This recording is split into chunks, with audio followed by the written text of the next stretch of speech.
Hey friends, I'm Stacy and this is Gorgeously Aging, and today I want to do a makeup look featuring the Chanel Le Beige Healthy Glow Foundation.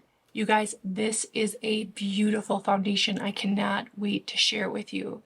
This is the makeup look I created, something soft and easy, using a bunch of new products, but I wanted to focus on this foundation. So the Le Beige foundation is a light to medium coverage. It is thin and consistently, and it is absolutely beautiful. A little bit goes a long way, and at $65, I don't think it's outrageously expensive for the quality that you get. So let's go through my start to finish look. I started with my SPF, which today I'm using the Kiehl's Auto Tone. This is an SPF that I've talked about recently that has Melissol in it, which is a pigment inhibitor. Using an SPF as part of your skincare routine prior to makeup is so important, even if your makeup or foundation has SPF in it. Now, as far as the foundation, I really like to apply this with a brush, starting at the center of my face and working outward. Usually one pump will do, unless I'm going out for the evening and want a little more coverage, but one pump toward the center of the face, working outwards, is enough to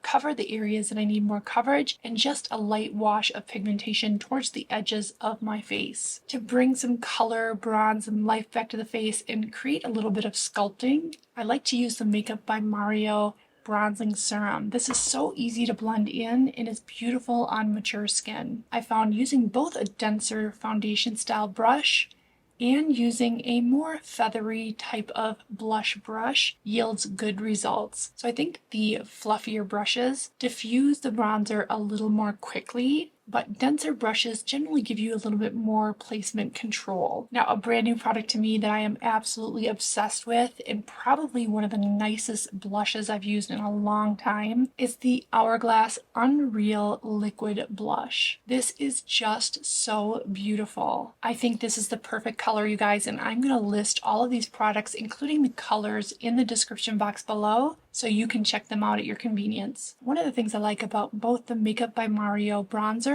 and the Hourglass blush is that they blend in beautifully. They're not overly pigmented and they're not underpigmented. They both provide the most beautiful natural results. So for under the eyes today, I am using my Laura Mercier Secret Brightening Powder. I love this for under the eyes. It is super finely milled. It gives a nice finish to the under eye without being creasy or cakey, and it has just the tiniest bit of brightening effect. This comes in a very small container that is its regular size, and it is meant really just for spot treating. I like it just for the under eyes. For the whole face, I absolutely love the Laura Mercier Ultra Blurring Powder. It does really give a really airbrushed blurring effect. I think it's one of the most beautiful powders I've ever used. When you get low on powder, definitely consider trying this one. Now, as I've gotten older, I use less powder than I did when I was young, but I still like a little bit of a blurring setting powder, especially in the T-zone and where I have enlarged pores. Now, in today's look, and this is totally optional, I did want to have a little more longevity, so I did go in with the House Labs bronzer. This is a powdered bronzer just to reinforce that bronzed area. I don't always go through this step, but if I know I'm going to have a long, busy day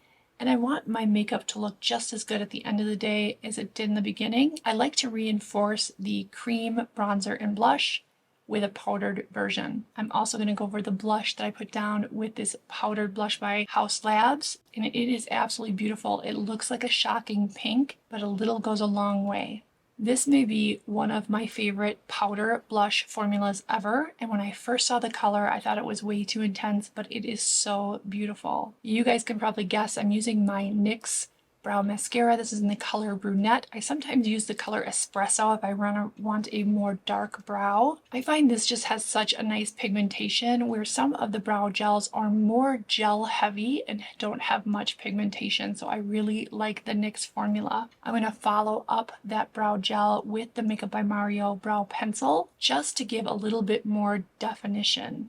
I like to run it underneath the brow and then feather it up into the brow just so the underline of the brow has a little bit more structure. I also like to fill in the tails of my brow a little bit because as we age, those tend to thin out and we tend to look a little bit bald on this back half of our brow or the tail end of the brow. Using the spoolie to soften that up is always a good idea so it's not harsh. You guys, I love the Makeup by Mario Ethereal palette. It has some cool shades and a few warmer warmer shades as well. Today I'm dipping into some of these cool lavender shades, and I absolutely love both the formula of this eyeshadow, its ease of blending, and just the overall color story of this palette. Today I used only mattes, but in the evening I love to dip into one of these shimmer colors and just give a pop of sparkle to the center of my eye. For my lips today, you guys, I used the Huda Beauty lip pencil, and I love this neutral shade. I like to slightly overline my lips, nothing dramatic, but just to give the lip borders a little bit more definition. That's another thing as we age, that our lips start to lose their shape, and by using a lip liner we can softly and subtly restore some of that shape and volume. I'm going to go over it with a little bit of lip vinyl just to lock that in. This is a product that I absolutely love. It is such a pretty shade and texture. It has a tiny bit of stickiness to it, but it does dry down pretty well without being overly matte and drying. I do like to use a balm on my lips while I'm getting ready, just to kind of prep my lips for the lip look. And today I used the Glossier Balm.com, which is a really nice thick lip balm that preps the lips nicely for lipstick. Now I did, just to be a little extra today, go over with a little bit of the Anastasia Beverly Hills lighter lip color, just to give a more ombre look with a little bit of light in the center. I like to tap this in with my finger just to add some dimension to the lips. And to finish this up, you guys, I spritz my face with a little bit of SPF 50. It acts a little bit as a makeup setting spray, and then additional layer of SPF, which is so important, at least to me. And then I'm using my Neutrogena Hydra Boost SPF for my arms. I usually like to wear a Velcro type of robe so that my chest and arms are exposed, so that when I'm doing my makeup, I can make sure that my neck, chest, and my shoulders and arms have adequate SPF. This is something that I didn't do when I was younger, and I totally regret it. So if you are younger than me, I'm 52, don't forget your sun protection. Your future self will thank you. You will not have as many dark spots and hyperpigmentation, and your skin will look so much more healthy if you take care of it now. Having said that, it's never too late to use SPF, and it's never too late to reverse hyperpigmentation. Have you used any of these products? Let me know in the comment section below. I'd love to hear from you. You guys, what stands out to me is this Chanel Les Beiges foundation. It is absolutely beautiful. I think it would be gorgeous on any skin type and